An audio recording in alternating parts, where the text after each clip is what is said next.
Right. Yeah.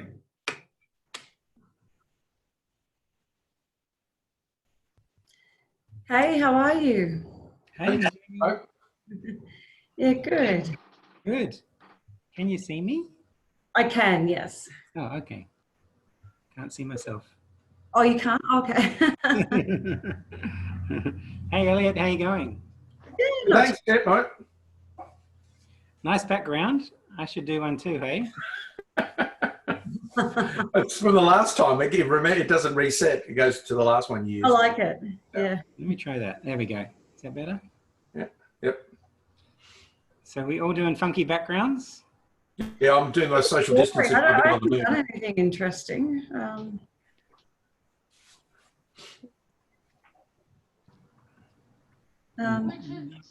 Widget plays Plants vs. Zombies. Where's my background? The man on the moon, the man at home.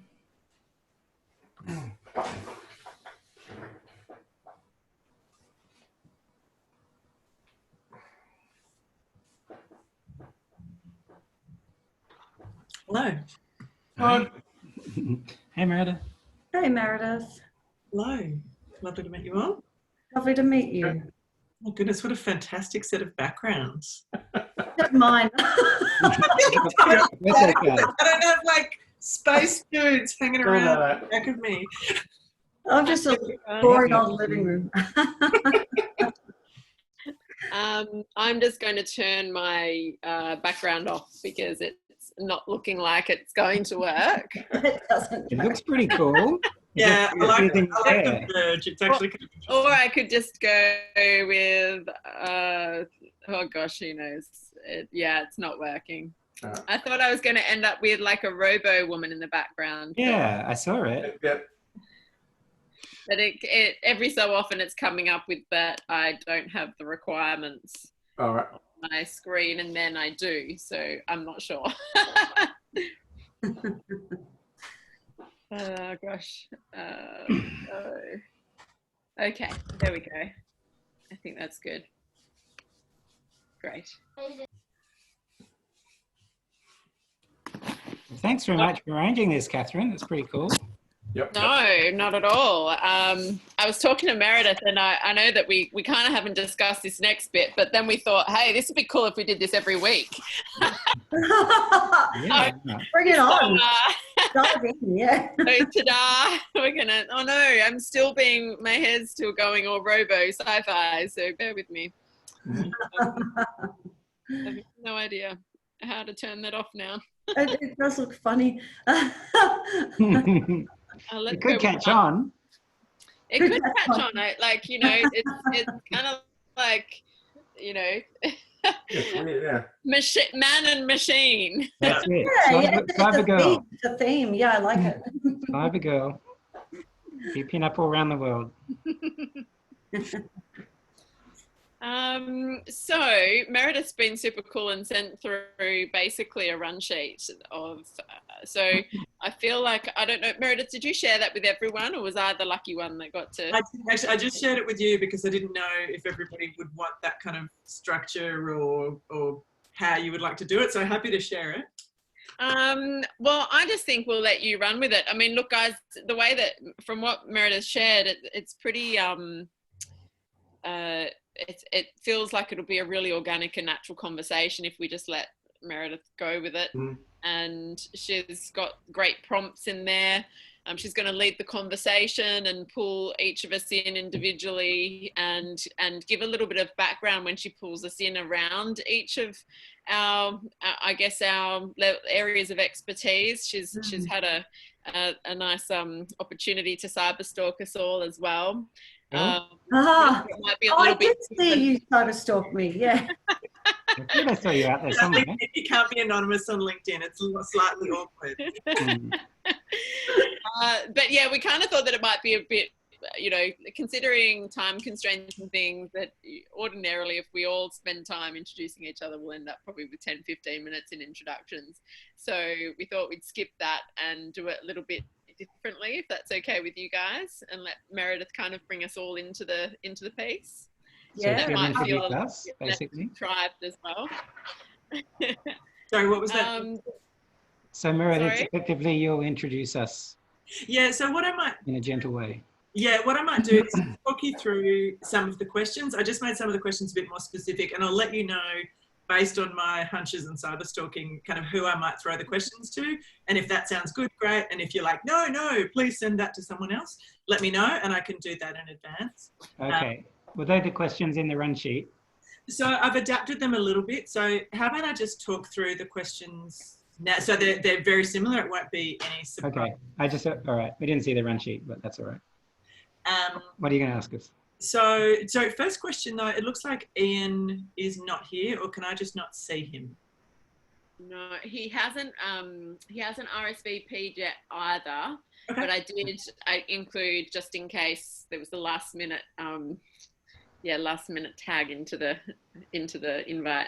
Okay, great. So the questions that I had that I thought I would go with. So one, I thought I might start. You know what, actually, before I go there, I would love to be able to make sure that I am pronouncing your names properly, since we are going to be recording this. Fair enough. So, Paolo, is that how I say your name? Is it Paolo de Souza? Yep, that's perfect. Okay.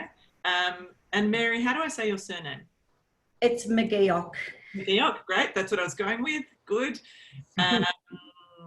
That Kavanagh, that one looks simple. Andrew Scott and Catherine, I should know how to pronounce yours. I'm going with Sforcina, but how do I actually say it?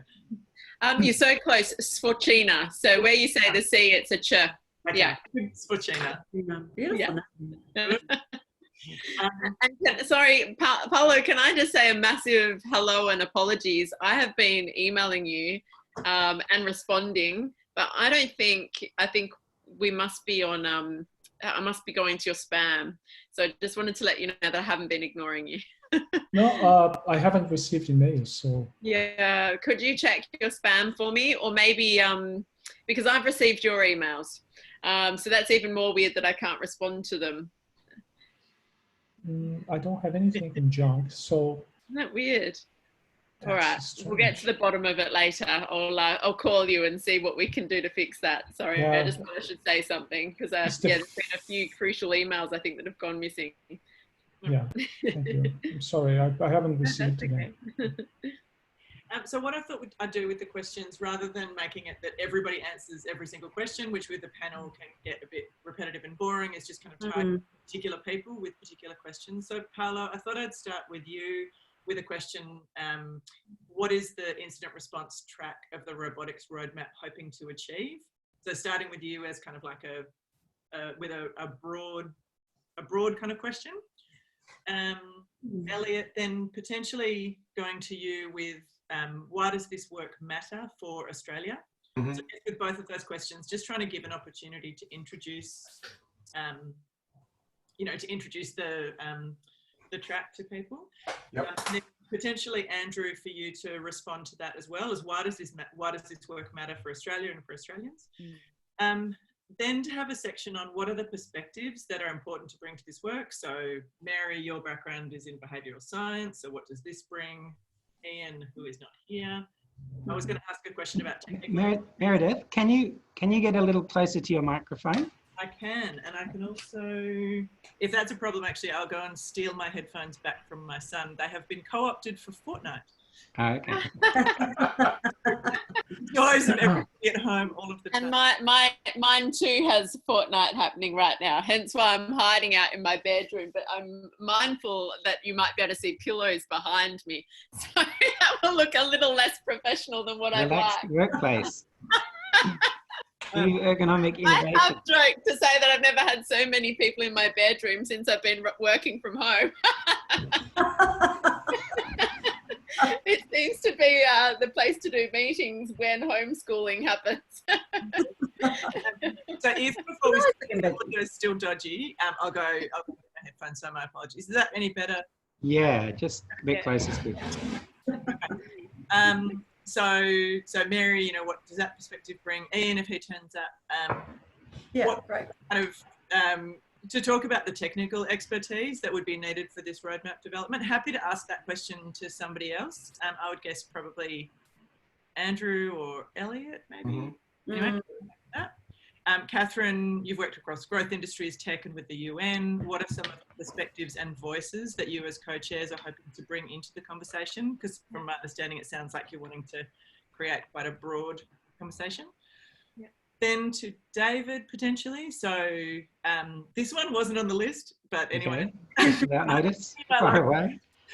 So we are in the midst of an incident response, to put it mildly, with COVID-19. So how might this current situation inform the development of the roadmap and the framework? I guess just Sure. recognising the current context. Yeah. Paolo, potentially, if you have anything to add there. And then to close with a question from each of you. So I'd like to hear from each of you with your burning question. So what question would you like to engage people around? Great.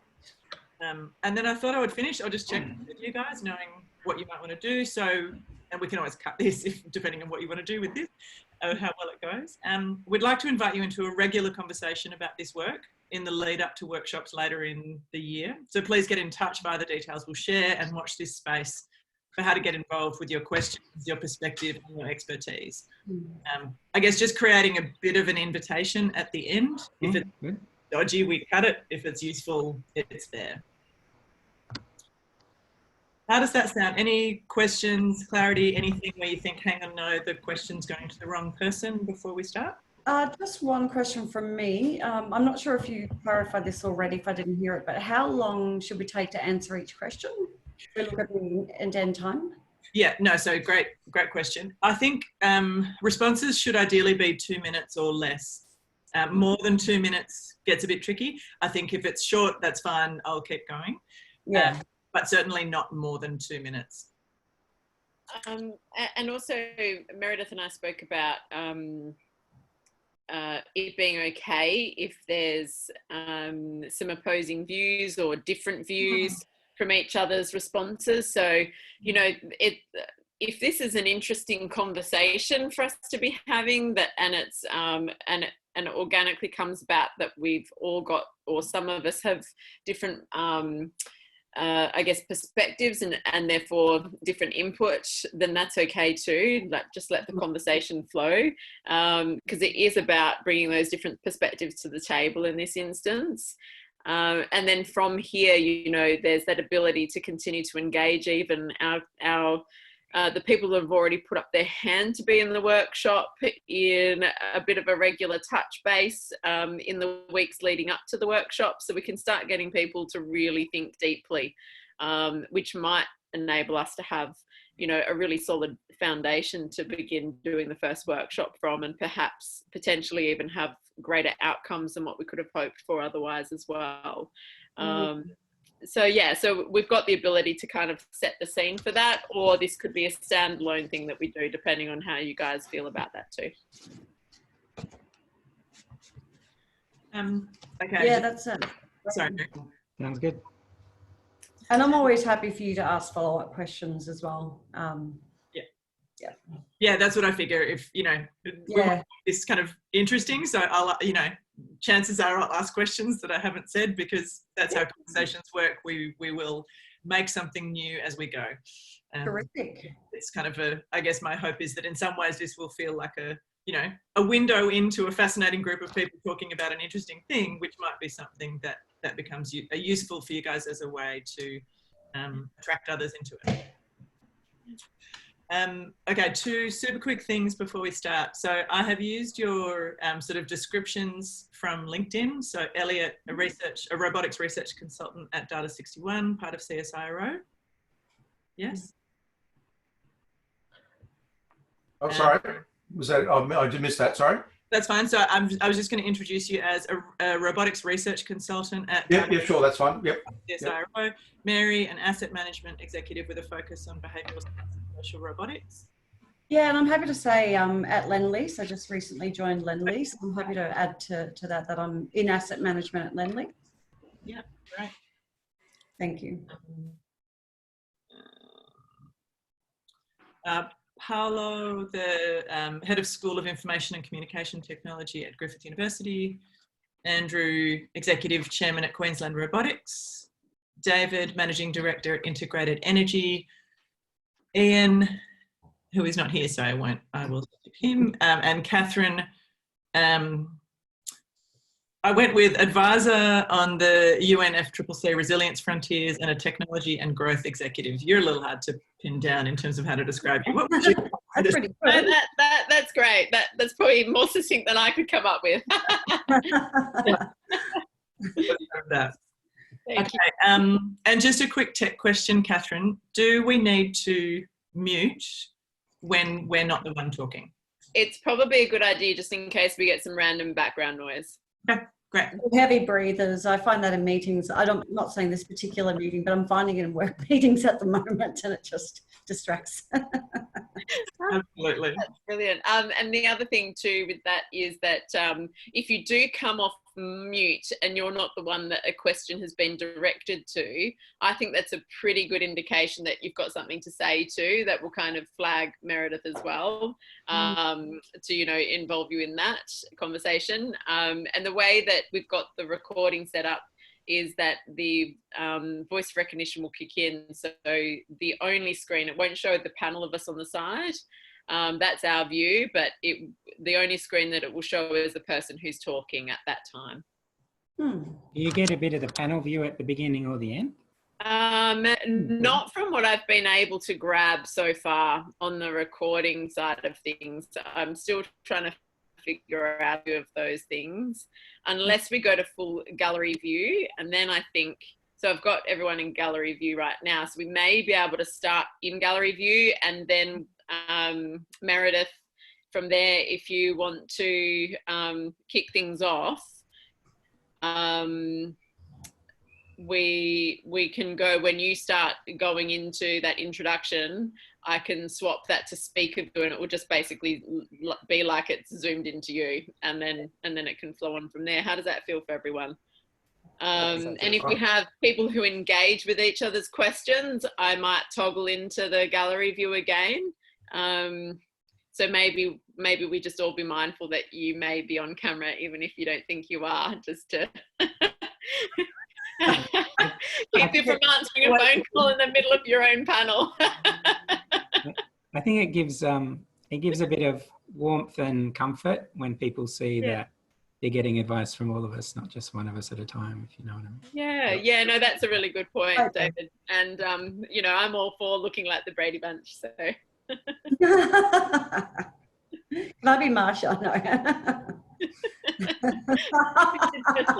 We should do a whole intro. The next one will have an intro with a whole song. Yeah, we're all. You can start singing. I'm prepared for that. Yeah.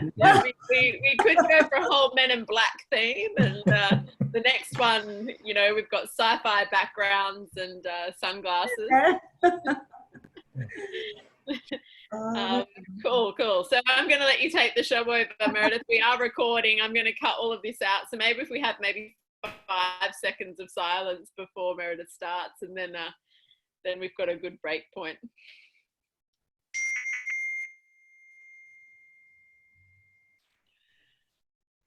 Hello, and welcome to the first conversation with the co-chairs of the Incident Response Roadmap and Policy Framework for Robotics and Automation. My name's Meredith England. I'll be convening the conversation for today. We're going to start by introducing the incident response track of the Robotics Roadmap for Australia and hearing from the 7 co-chairs. We'll discuss why this work matters and some of the questions that are arising. So we have with us today Elliot Duff, a robotics research consultant at Data61, part of CSIRO. Mary McGeoch, an asset management executive at Lendlease with a focus on behavioural science and social robotics. Paolo De Souza, the head of School of Information and Communication Technology at Griffith University. Andrew Scott, the executive chairman at Queensland Robotics. David Kavanagh, the managing director at Integrated Energy. And Catherine Sforcina, an advisor on the UNFCCC Resilience Frontiers and a technology and growth executive. So Paolo, I'd like to start with a question to you today. What's the incidents response track of the robotics roadmap really hoping to achieve? Well, thank you. I think it's a complex problem that we are trying to track, and there is no way we can solve complex problems like this unless we bring a diversity of disciplines into the conversation. And if we can bring not only academics, but also those working in industry, working in the entrepreneurial sector, government, to play and to bring their perspective on the problem, and how can we actually add value by working together to solve some of those critical issues that we are facing worldwide.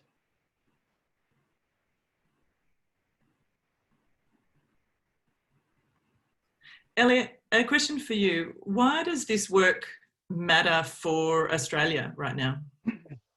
Well, there's two aspects to it. I mean, obviously, in terms of the incidents and the emergencies that we're having, we need to have the ability to respond to these, have the capability to respond to these. And I see that robotics into the future is going to offer huge opportunities for responding to both natural and human-induced disasters and emergencies. You know, things like the Great Barrier Reef and climate change.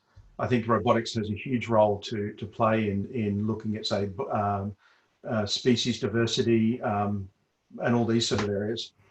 So there's two issues there. One is around how we use these robots and consume them. But I'm also very interested in the concept of Australia becoming a creator of these systems so that we actually create new industries for Australia, and Australia actually become one of the world leaders in developing technology for response robotics. And individually, our group is involved in terms of that. We're working with DARPA around emergency response robotics. And we see this as something that Australia is actually really good at. And I think we should be leveraging that capability. Thanks, Elliot. Andrew, what is it about, I guess, the current context, or why now for Australia to be developing this robotics and automation roadmap and policy framework? Well, I think with the current situation with COVID-19, it's a good opportunity, I think, to really lean in and respond with response robotics. But also, if you look at just over the last 18 months, I don't think there's many natural disasters and emergency situations that we haven't been living. So I think we live in a country where we understand the tyranny of distance, and we understand a lot of different capabilities and situations that require a unique type of response capability. So we've got to be able to travel large distances.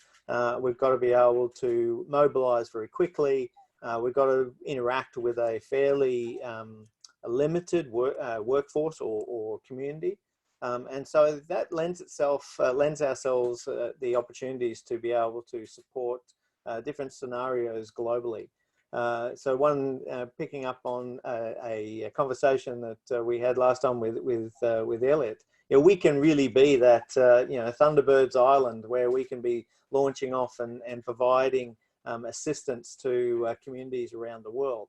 But to build on Elliot's point, we actually have a lot of capability here in Australia and a lot of R&D development capability, but also the ability to commercialize rapidly. So I think we've got a real opportunity at the moment to respond and to provide a broad spectrum of response robotics solutions. It sounds like a really interesting combination of the uniqueness of Australia's opportunity, as you talk about, and the need that we have, and some of the dynamics of the incidents that we are likely to face and that we know we'll be facing. This sounds like an area of work where there are going to need to be, as Paolo said, diverse perspectives brought into the mix. Mary, I'd be really interested to hear from you. Your background's in behavioural science. What does that field bring to this space of the development of a roadmap for incident response in robotics? Absolutely. So as part of the 2018 roadmap, we identified that this robotics industry will enhance economic competitiveness to create meaningful jobs. So creating such jobs will require a different pathway in education in universities, and helping to adapt current courses and pivot to more of a robotics and technological and data science based direction for the workforces of the future. We also need to focus on education in terms of STEM and better gender balancing to build that skilled workforces that we will require for the future, and look at micro-credentials to university programs that Australia is currently offering. Thanks, Mary. I'm interested in the kinds of technical expertise, of which I'm sure there are so many, that are going to be needed for this roadmap development. Andrew, do you want to touch on some of the deep technical expertise that's going to be needed here?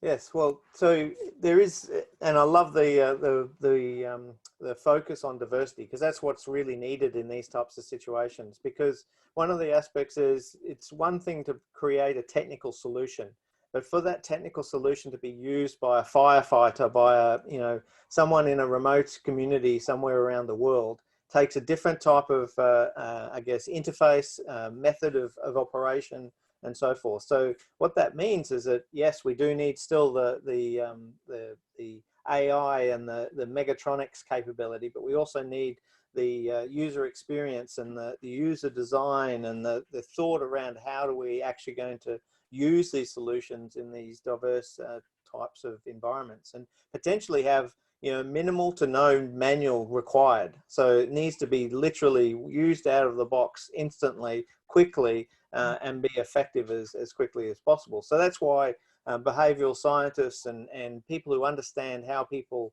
think and how people interact with systems are going to be critical to this section as well. And then, I think the other piece is, what's all the supporting services around this? So there's those aspects around not just the actual product or the solutions that we'll be generating and coming out of Australia to meet these opportunities, but it's also all the services. And so there's different service models that probably could come out. So yeah, it is quite a diverse skill set required to fulfill this chapter. Mm.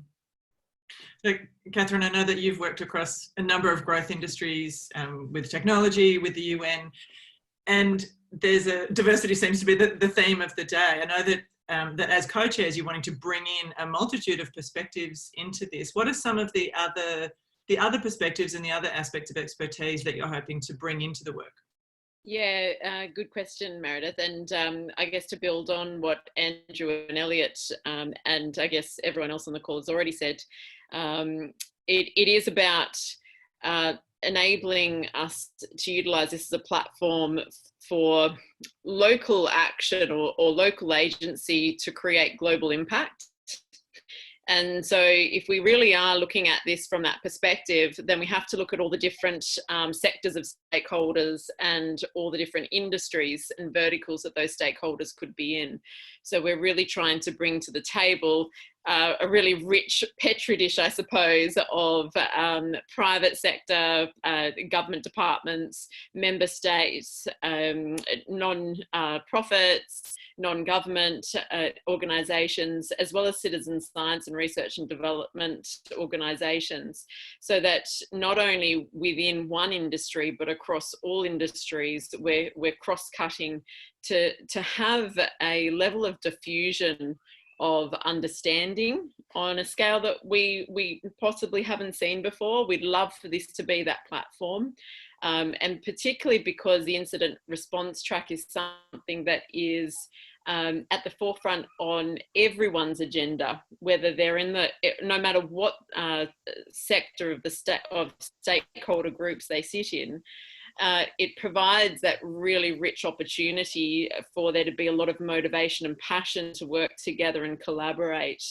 And again, so that we have that diversity of thought, but also, I think more importantly than that, what it will produce, or what we're hoping it will produce, is the level of self-organisation that allows us to, I guess, identify the executive function of what ethical, inclusive, fair, accessible automation and robotics needs to look like, so that it's having an exponential positive impact on the outcome of incident and emergency response. I think there are some really interesting concepts that you're bringing up there about, you know, an incredibly diverse set of voices into the conversation with, you know, deep and I would suggest complex collaboration, you know, principles of self-organization. I guess I'd be interested to open up the conversation to anyone who wants to share a perspective on what kinds of collaborations are needed for something like this to start to come together, recognizing that it's in the space of exploration at the moment, but really trying to bring diverse voices together. What does that collaboration start to look like? I think the key aspect of innovation is that innovation has to be seen as a contact sport where people come together and have a debate and think about the problems they're trying to solve. At the same time, I think it's important for us to bring those that would benefit from that, not just communities, government, but also insurance companies and other sectors that would be in the economy that will benefit from the application of robotics into problems like this. So it's really important that we bring the whole ecosystem together and see who is going to provide input, who's going to benefit from that and facilitate that conversation to happen. That we don't lose the focus on which kind of problems we are trying to solve and what kind of benefits we can achieve and which kind of impact beyond Australia that we can achieve as well.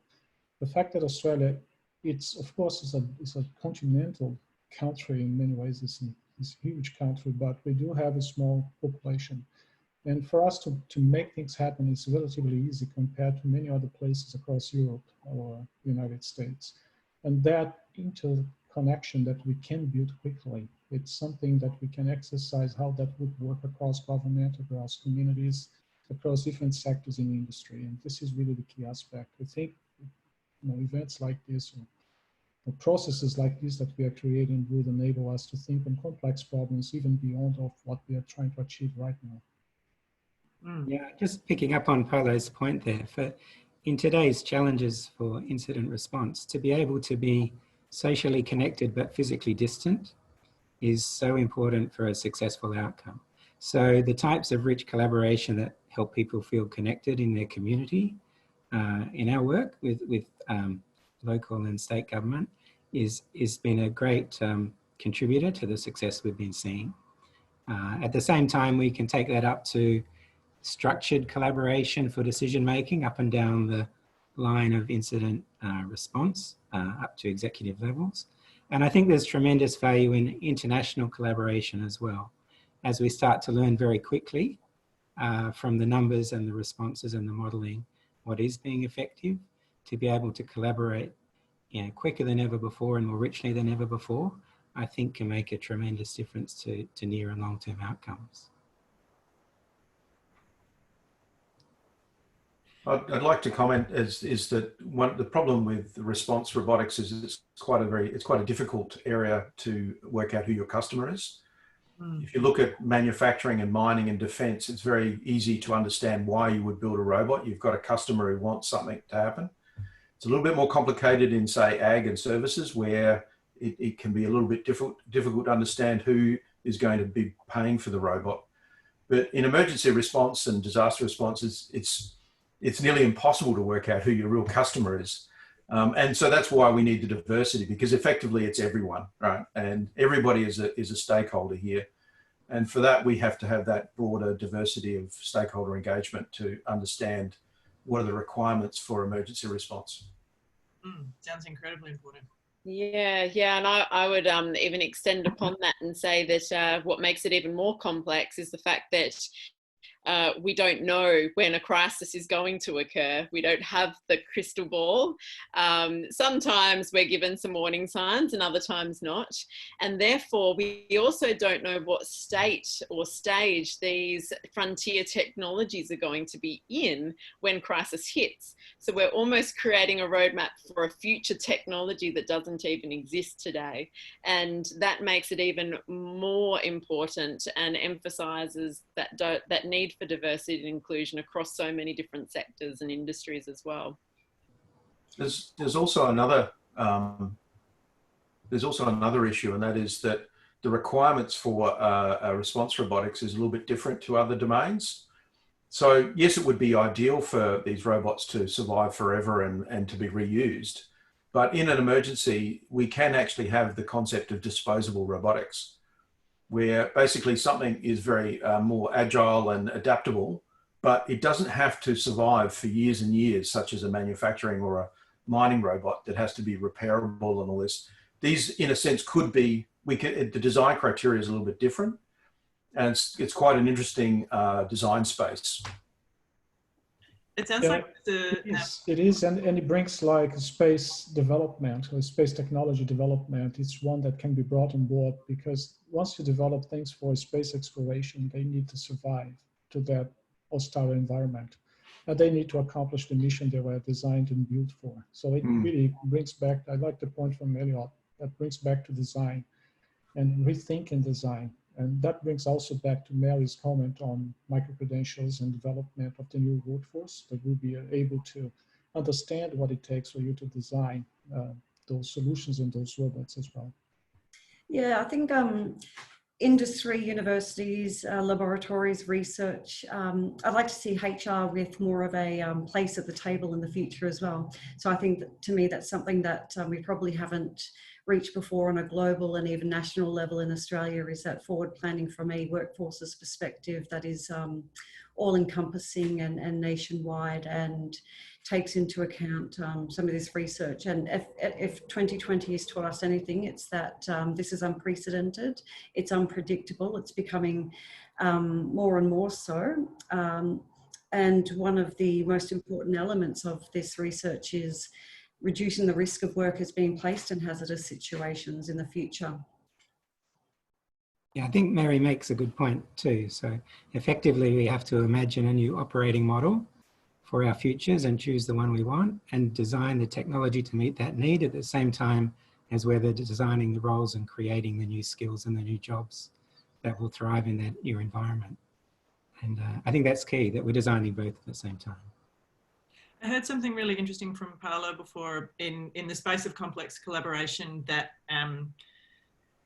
knowing what problem you are dealing with is one of the most important ways to engage a complex group of stakeholders around in a collaboration. And I guess what I'm hearing from everybody is that there is not just diversity in the perspectives that you're bringing to this space, but there's actually a diverse set of ways of thinking about what the problem is. There are huge complexities and uncertainties, which I think it sounds like that's a really important part of the conversation that you're having at the moment. I guess what I hear here is a number of different perspectives on naming the problem, perhaps, which seems pretty essential to the collaboration that's coming up. David, I'd love to hear your perspective on a bit more on the current context that we're in right now. So we are right in the midst of what seems a horrible misnaming as an incident response to COVID-19. Yes. I'm interested in understanding how we might use this current situation to inform the work that will develop the roadmap and framework. Sure, thank you, Meredith. Yeah, we are indeed in the middle of, I guess, a huge humanitarian disaster, and in some ways the challenge of our lifetimes. But through this tragedy, I do hope that we can forge something strong and powerful and enduring for our society in Australia, and perhaps more widely too. And I guess I'm encouraged in that by the rapid innovation I'm seeing in how different groups will work together, technologists and all the way through to the workforce and industrial relations aspects, all moving so accelerating what would have taken 20 years before happening in a couple of weeks.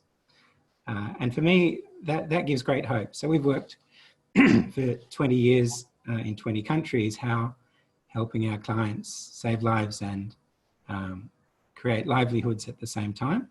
And I see there's great opportunity in that space, especially through this stream of work in what automation and robotics and intelligent systems can do in the context of a society that is prepared to work together and align to get a great result.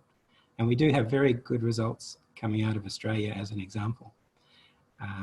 So that gives me great encouragement that some of the things we've been working before in integrated and remote operations models all around the world, where Australia is well recognised as a leader, we've seen that pay off in continuing production and continuing jobs without jeopardizing the safety and health and safety response. So I can see more and more of this in the future. And for me, my passion for this came out of working, I guess, 10 years ago, when we were looking quite hard at incident response in a resources environment. And the penny dropped when we realized that if we got this right, that first go and find out what the problem is didn't need to be a person anymore. And that was a fundamental shift in our thinking, which has shaped our journey quite a lot in the last decade. So I think that that's an area where we can really help both Australia and build the new capabilities that are needed into the future. Great, thanks, David. So as we bring this conversation to a close, what I'd really love to hear from each of you is what's a burning question that is sitting with you that you would like to pose to the people that might be watching or listening to this, something that you would really like to engage an interested community of people around. Elliot, we might start with you. Yeah, look, the challenge we're faced, and this is around the stakeholder, is it's a pretty crass question, but who's going to pay, right? and 20, 30 years ago, our group at QCAT developed Numbat, which was an underground mining rescue robot. And it worked. It drove, it had nitrogen pumping in it, so it wasn't explosions. And it was developed and it was operational. But then what happened is that no one wanted to pay for it after that. And then, of course, then an emergency happens and a disaster. And somebody types away and Googles and says, oh, you've got a robot, and then rings us and says, well, can you deploy your robot? And you say, well, no, it's been mothballed for the last 5 years. So building a sustainable business model around emergencies and about response robotics is really what I'm really keen to understand. I think there are some really interesting conversations with the insurance industries and banking, but I still struggle. You know, people ask me, why do you build robots to replace this person's job or this? Well, that's not quite true, but the justification for building robots that rescue or respond to emergencies or disasters is morally fantastic. We all understand why we want to build these robots. But at the end of the day, if we don't have somebody paying for it, then it doesn't get built. And so that's really the question I really want answered is, how can we build sustainable? We can build one off, but how do we build sustainability into this domain? Great question. Catherine. Take myself off mute. Yeah. I think for me, it is about how do we resolve the executive function so that we're diffusing our knowledge globally. I work with other organisations like the Global Data Commons that are looking at creating a similar roadmap for the use of AI and machine learning. And I do think and believe that our greatest strength as a race of people is in coming together as a global tribe. So my question really is centered around how do we diffuse that executive function so that this is accessible by all peoples. We can contribute towards it no matter what layer of industry or sector we're involved in, but then also how do we make it safe? How do we make it fair? How do we make it something that is capable of being rolled out in situations that may have slightly different use cases, so that this framework really can be applied across the board of any kind of incident or emergency response. Thank you. Paolo. What's a question you would like to pose? It's similar to Catherine. I think the key aspect is, for me, it's how can companies, for example, understand the role of robotics in responding to incidents, to which extent they are exposed to, and how robotics and automation can play a key role, not only in responding to incidents, but preventing them to happen. I think this is the key aspect that you can bring. I can try to put myself in a position of a non-executive director, thinking how the company that I am looking after is exposed to risks, and how can I really use robotics and automation in a way that will be able to not only understand the vulnerability of my business too, and how exposed I am to some of those risks, and how would I respond, and what are the consequences to my business if I am not able to respond. I think that will help to get Eliot's response, and who is going to pay for that. And if the business understands at that point that, yes, I am too exposed to those risks, and the uncertainty that I have, it's far too large, and then I should bring robotics and other technologies to start looking better at those problems, but also at the end mitigating those risks, and then responding to those incidents when they happen. I think that is the key point, and then people start becoming more aware of. And this is where the framework just mentioned. It's important that we understand how can we use this framework to become more aware of the incident response, and how those tools can really make a big difference, because they can. Absolutely. Thanks, Paolo. David, what's a question that's burning for you? Yeah, I guess for me, in the mind space where I'm at the moment, I'm very mindful. I'm sitting in, famously the most isolated capital city of the world, but also in the current circumstances, probably the safest as well, in terms of pandemic, with the success we've had here with government and community. So my question is around what's the gap for I'm thinking of reaching out to the people who are further from us and don't have some of those advantages. What gap are they seeing today in incident response, especially pandemic response? And what are they feeling? What are they wishing for? Is it around how communities can work together and make decisions and choose how to behave?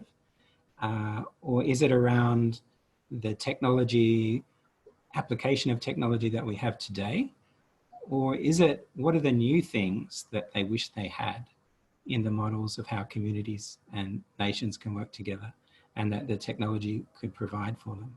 So I see strong opportunity in current best practice and sharing that, but I'm also listening for what they wish was there. That's the gap, and what are they asking for today? Is it that ability that we could project our capability and share it around the world in the model that Andrew brought in at the beginning? We're physically here, we have that capability, we have that resource, we have that knowledge, actually, even today. So I'm listening for that call. Thank you. Mary, what's a burning question for you? I actually had a similar question to David just now. So I'm thinking more so about the remote and isolated communities, not only in and throughout Australia, but the world. We know that automation helps provide better and more consistent services. So are there gaps in those services, to David's point? What can we be doing? What are our responsibilities? What is the Australian government currently providing in terms of support? How are they experiencing this current pandemic, as well as some of the other crises such as bushfires? How can we help in our predictive and data analytics capability to better service these remote communities? Also, if I may, another burning question would just be looking at the workforces of the future, as I touched on earlier, and the way that organisations, government, industry are utilising and tapping into behavioural data science points to address workforces of the futures across universities, across organisations, across businesses, to ensure we've got an integrated view of what that looks like, so we don't fall behind. We currently see skill shortages across technology, across sciences, across STEM, across robotics engineering. So we want to avoid that in the future. And what are the gaps that people are seeing, and how can we best alleviate those? Great, thank you, Mary. And Andrew? Yeah, so back to, I guess, or touches on the human aspect of it. And, you know, how can we lower the barrier of adoption so that we, you know, can come up with solutions that are, you know, with manual less or can easily be integrated into existing processes but also more importantly, if there is and we've seen recently, when there is a situation, when there is an emergency, it's like all hands on deck and we apply all sorts of solutions into the mix. How can we actually do that effectively? And how can we have different solutions working you know, with each other and being able to be optimized to address the problem, as opposed to, you know, complicating it or making the situation worse. So, you know, I'd be looking for how can we work together as a community to really come up with some modes of operation or modes of delivery or even some common, you know, work out what a UI or a interface or a mode of operation can look like, so that we can apply all sorts of different solutions to whether it's a bushfire, whether it's a pandemic, whether it's a dust storm, and we're trying to get people's you know, respiratory assistance and all those sort of things. How can we do that quickly, but working together? So it's really finding that user design, user-centric design, but ultimately it's to lower the barrier of entry or barrier of adoption, so that we can actually support the adoption of these things fairly quickly, so that we can respond. So that would be my question. Thank you. Thank you all for a really interesting conversation and sharing your perspectives and bringing your expertise to this to share with others and to really invite them into the conversation. So for those of you that have been watching this, this group is keen to invite you into a regular conversation about this work, particularly in the lead up to the workshops later in the year. So please get in touch via the details that we'll share, and watch this space for how to get involved with your questions, your perspectives and your expertise. Thank you very much. Can I just add one comment? One of the other questions is around the crisis of imagination. Hence my backdrop is, you know, the moonshot. And that is that a lot of the conversations around response robotics and things like firefighting robots is what can you do in the next 3 years? And I think really the question is, what can you do in the next 30 years? What can we do then, right? Because the answer for emergencies and these disasters is robots aren't going to be, there's going to be an opportunity for them, but they're not going to be that sophisticated in the next 3 years. But 30 years, yes. So perhaps that's one of the questions, is how do we change the conversation around that going from 3 to 30 years? I think that's a great and inspiring way to end the conversation. Thank you so much, Elliot, and thank you all. Thank you. Thank you, Meredith. Mm-hmm.